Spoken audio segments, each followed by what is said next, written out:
This Dicebreaker video is sponsored by Wild Bills. Ditch the manufactured flavors. Your taste buds deserve better. Treat yourself to Wild Bill's premium handcrafted soda pop. Mouth-watering beverages that allow you to escape to the most interesting places imaginable. Cheers to refusing the drink from the mainstream. Cheers to kick-ass canned. Cheers to being veteran-owned and operated. At Wild Bills, flavor isn't everything. It's the only thing. Use discount code CHEERS15 for 15% off your first order. Do mine eyes fall upon adventurers so bold? Or what say you to a tale most daren't behold? Our world so rich, full of whimsy and magic, how could we avoid creatures made of sorrow so tragic? Would you face this list of harrowing foes, knowing the terror they have wrought, the threat they pose? Liv, do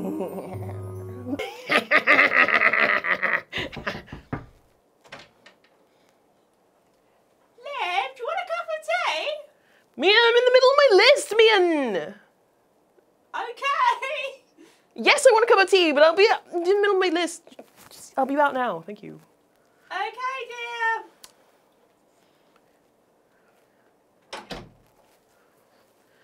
I'm embarrassed now.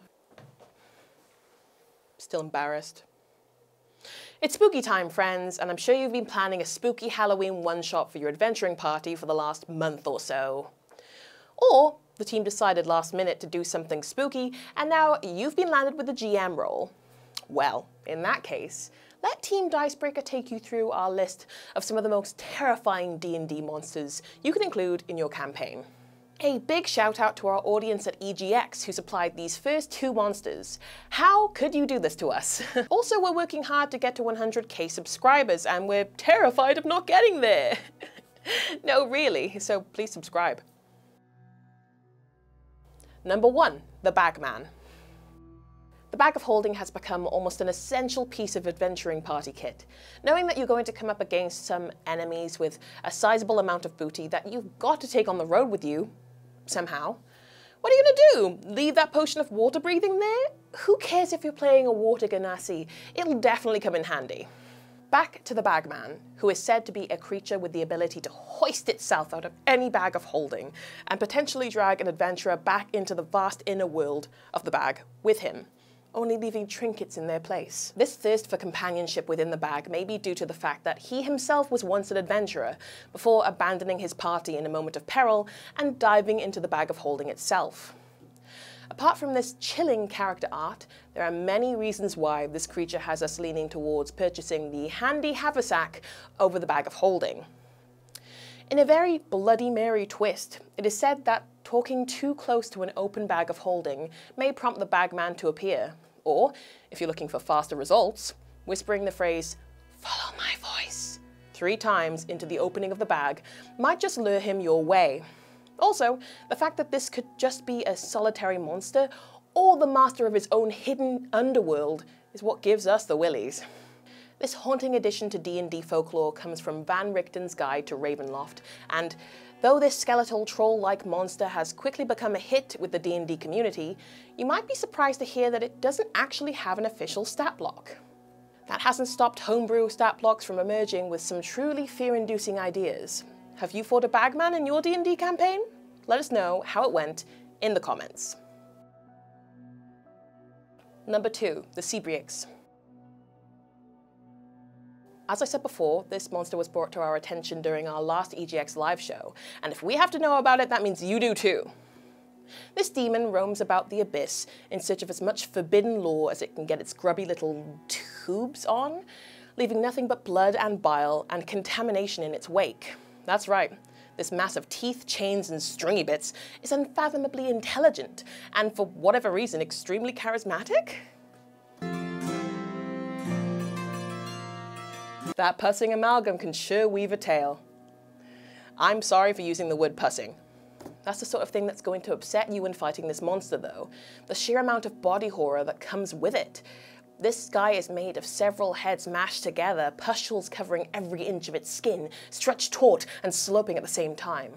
I've honestly gotten so sick of looking at it over the course of scripting this video alone. One of the worst things about this creature is that, due to its frankly baffling level of charisma, you're going to struggle to have your party's cleric bamfed away with banishment. That's right, where's your god now? Last but not least, the Sibriex leaves not only bile in its wake, but babies? Okay, not babies, but mini Sibriexes known as Rutterkins. They are basically set loose into the abyss by the Sibriex to find and devour intruders. Such good boys. Number 3, the Boneless. You might be thinking to yourself, Olivia Kennedy, your out-of-the-box thinking has gone way too far this time. You expect me to believe that something with no bones is going to harm me? Boneless, more like harmless. And to you I say, this list is not about how many d6s you get to roll when you attack. The Boneless is pretty much what it sounds like. An undead sack of humanoid skin flopping and smacking its way along the ground, searching for vengeance or just adhering to the sinister whims of their master. This restless afterlife is usually brought about by some horrific death, such as skinning someone alive or crushing them with brute strength. Now, we all know that necromancers want a little more bang for their buck, and that's why you will sometimes find that that zombie shambling towards you looks even more off than it usually might. That's because its skin is just sloped off, but its bones are still moving. 2 separate undead entities made from just one deceased soul. If that's not enough to scare your socks off, maybe check to see if all the gaps in your home or campsite have been plugged up, because these troubled beings can compress themselves to fit through any gap that's at least an inch wide. Waking up to a hug from these guys isn't as wholesome as we'd like, as its crushing embrace will leave you unable to breathe and taking damage each round if it remains attached to you. Number 4, Swarm of Maggots. Here at Dicebreaker, we cater to each facet of your unbearable nightmares. May we now present to you Creepy Crawlies! There is one grub that awakens a primal fear in us though, a fear of decay and death and just ugh. The maggot has a universal connotation of disease and despair, despite some having tried to use maggot therapy to clear up wounds back in the day. You should probably keep this swarm away from your various adventuring lacerations though. These tiny beasts swarm upon any creature's occupied space and commence their attack. These little nibbles aren't the biggest threat, but the Constitution saving throw you have to make against them is.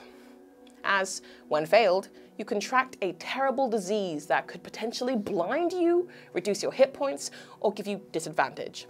None of these are ideal. So if you walk into a haunted manor and see maggots feasting on a corpse, maybe just leave them to it. Number 5, the Oni. The Oni is the literal boogeyman of the D&D universe, featuring in unsettling nursery rhymes that bother children and adults alike. The only difference between the boogeyman's legacy in our world and in theirs is that in their world, the boogeyman is very, very real. One of the main driving forces behind the Oni's motives is its seemingly unending hunger, which I can absolutely relate to, Oni, yeah. The only thing is, when I'm bad at dinner time, I might go for seconds. When the Oni's bad, it eats babies. He eats babies! We have to mention now that if you incorporate that into your campaign, please do so with caution and open communication with your players. The scariest thing of all on this list is a lack of communication, woo! Something that is very off-putting about the Oni is that it can change shape, taking on the appearance of a humanoid or giant. Is your fighter an Oni? Maybe your artificer is an Oni. Or maybe you're the Oni. This polymorphing tactic allows him to blend in as a regular member of society, casing things out and figuring out who might be a prime target for abduction and consumption. It's basically a supreme manipulator with no conscience. Is there anything worse than that? Well, maybe doing it as a form of torture. Number 6, the Chain Devil. Now, a lot of these fearsome creatures on this list commit heinous acts because they're under someone else's control, because they're a shadow of their former selves, or because they're hungry. But this literal fiend does these things out of pure malice, wanting to inflict pain and suffering on those they guard. That's right, They're the prison guards of the 9 hells who take their jobs way too seriously. It's like, Dave, this guy's soul is already damned for all eternity. Maybe give him a break. But nope, the only break Dave is prepared to give someone is the psychological kind. This creature, adorned in chains it can animate, as well as any other chains lying about, inflicts physical pain to prisoners and then uses an ability called Unnerving Mask to take on the visage of someone they know. Not someone the Chain Devil knows, to be clear. Not like the Chain Devil's aunt or something. No, they take on the face of either a victim's bitter enemy or a dearly departed loved one. So, not only are you being tortured, but perhaps it's being carried out by your long-lost love. Or a pet. This is why people complain about my weird GMing. It does bring up the point, though, that sadness can be extremely scary when running an RPG. It might be difficult to pull off, but it will be something that sticks with your players for a long time. Number 7, Mind Flayers. We've made it clear that we're not going on challenge rating alone for this list, and this is another example of why that's the case. Mind Flayers, or Illithids, or Alhoons, are the worst nightmares of first level players, whereas higher level players might find them easier to brush off, unless they get to your brain first. These awful aberrations are presented pretty prominently when it comes to D&D, with Larian's Baldur's Gate 3 featuring them heavily. They do so in a way that does a great job at making them sinister overlords, who only care about expanding their reach and their slippery hold on the world. Slippery because octopus? Sure, they look unsettling, but what can they do to you? Well, they can eat your actual brain for starters, your heart for main and your liver for dessert. Just kidding. These creatures can make an attack roll to grapple you and deal 10d10 damage to you. I'm going to roll that right now while I write this. I rolled it and I only rolled like 50 points of damage. But imagine what a reasonably lucky GM could roll. You could probably survive that, but if you didn't survive it and it reduced your hit points down to 0, well, this guy gets to snack on your brain. Revivify ain't fixing that. It is common to come across Mind Flayers as a colony as well, and if you're confronted by a group of these bad boys, good luck getting away. You might be thinking to yourself, there are way more scary monsters than that, and to that I say thank you so much for getting to the end of this video, for one, and for two, please tell me what monsters from the D&D universe really set your nerves on edge, and maybe we'll look into making a part 2. We're looking to get to that sweet 100k sub, so why not think about subscribing to us and liking the video? It helps us out a lot. Whoa, it's more videos like this one that you can check out on the channel. They're on the screen right now. Oh, so spooky. You can also become a member of the channel for exclusive videos and emotes.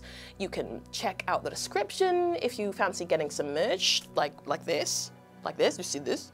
And visit Dicebreaker.com for spooky and or D&D articles on our website. That's all from us for now, so thanks so much for watching and have a lovely day. Bye!